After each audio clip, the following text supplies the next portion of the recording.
Rommel was one of the greatest tacticians of the Second World War. But what can we as educators learn from a general? Well, first of all, we can learn the importance of leading by example.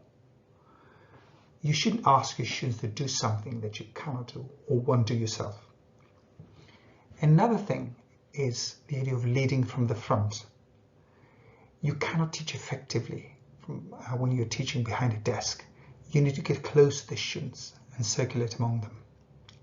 Also, there is the idea of seeking out opportunities.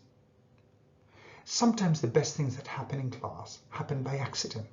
Somebody says something and all of a sudden, everybody responds. We should be alert to such opportunities. And then there's the idea of exploiting a breakthrough. So let's say you start an activity and all of a sudden everybody's engaged and everybody's motivated and so on. But the lesson plan suggests that you move on to something else. Why should you do that?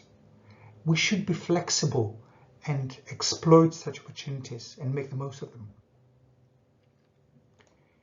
Then there is the idea of taking risks. Sometimes it pays to do something different, do something unusual, do something exciting, especially if you're teaching teenagers.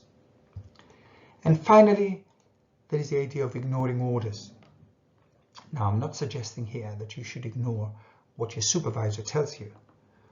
But let's say you have the course book and it suggests a sequence of activities. But who knows best?